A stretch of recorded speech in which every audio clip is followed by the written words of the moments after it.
Golden State, na-expose ulit ang kahinaan. Walang katulong si Curry sa opensa. Si Zach LaVine ang sagot. Si Joe Mazzulla na ang nagsabi. Kulang sa sukat ang Warriors.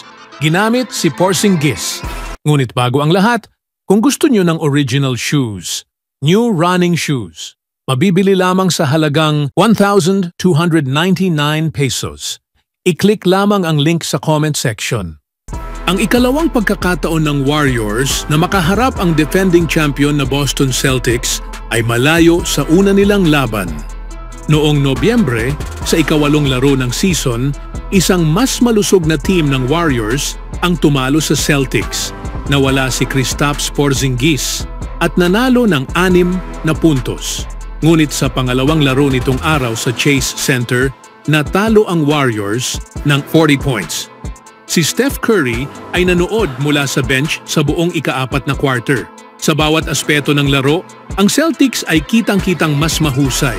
Pinangunahan ng Celtics ang 3-point line at sa loob ng paint. Nagtala sila ng 9 na blocks, dominyahin ng rebounds at sinamantala ang bawat pagkakamali ng Warriors. Matapos ang 2 sunod na panalo, hindi pa nagkakaroon ng 3 sunod na panalo ang Warriors.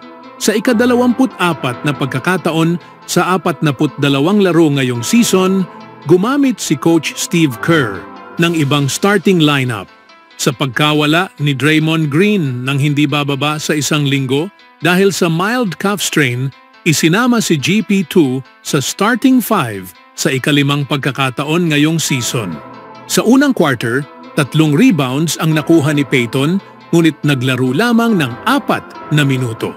Sa first half, naglaro siya ng mahigit 8 minuto na may 2 puntos, 4 na rebounds at 2 assists.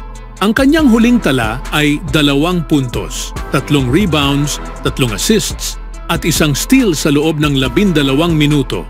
Ang pagpasok kay Payton sa starting lineup ay isang desisyong pangdepensa upang guluhin ang laro ng Celtics sa simula pa lamang. Ngunit nangangahulugan din ito ng 2 non-shooters sa simula ng laro. Ang starting 5 ay naglaro ng mahigit 7 minuto na magkasama at natalo ng 10 puntos.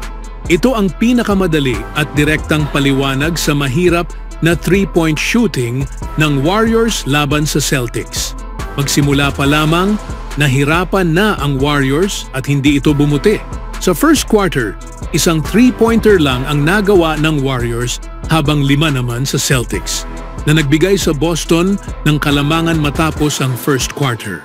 Hindi naman nagningning ang shooting ng Celtics. Sila ay may bahagyang mas mataas na shooting percentage sa 3-pointers sa first half, na nagbigay sa kanila ng 15 puntos na kalamangan sa halftime.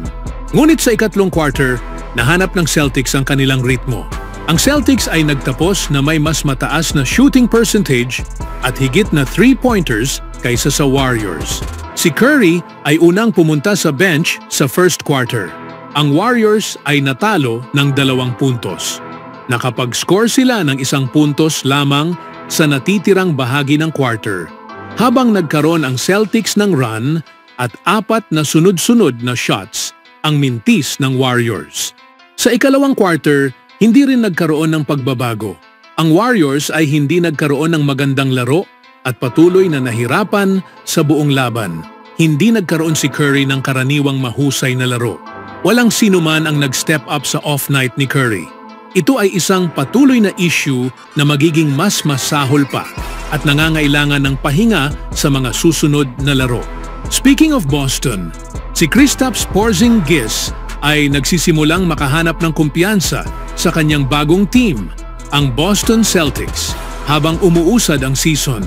Sa kanilang kamakailang panalo laban sa Warriors, ipinakita ni Porzingis ang kanyang kahalagahan sa team. Sa simula pa lamang ng laro, nakagawa siya ng 2 tres at nagtipo ng 8 puntos sa first quarter, na nagbigay ng maagang lead sa Celtics. Ang kanyang kakayahang mag-stretch ng floor ay nagbukas ng maraming oportunidad para sa kanyang mga teammates, habang pinipilit ng Warriors na bantayan siya ng mahigpit sa labas ng arc, na nagresulta sa mas mahinang depensa sa loob ng paint. Sa kawalan ng laki ng Warriors, naging mahirap para sa kanila na depensahan ang interior. Pinakinabangan ito ni Tatum at Brown na nag-drive papunta sa basket na may kaunting pagtutol. Sa mga pagkakataon na nagpalit ang Warriors ng mas maliit na defenders kay Porzingis, madali niyang nakuha ang lead sa height at size na nagbigay sa kanya ng mga madaling puntos. Sinabi ni Coach Joe Mazzulla na si Porzingis ay nagiging mas komportable habang lumilipas ang panahon. Nabanggit niya na nagiging mas malinaw ang pag-unawa ni Porzingis sa mga depensa laban sa kanya at nagsisimula na siyang mahanap ang kanyang ritmo. Sa kanyang mga kamakailang laro, si Porzingis ay nagdadala ng pisikal na presensya sa parehong opensa at depensa na naging mahalaga sa tagumpay ng Celtics. Ang kanyang presensya sa court ay nagdadala ng bagong dimensyon sa estratehiya ng Boston na napatunayang epektibo noong kanilang tagumpay sa NBA Championship noong nakaraang season. Sa huling balita, ang Golden State Warriors na nagsimula ng malakas ngayong season ay kasalukuyang nahihirapan sa Western Conference. Sa kabila ng off-season adjustments at mga kamakailang trade, hindi pa nila natatagpuan ang spark na kinakailangan upang makabalik sa kanilang championship form.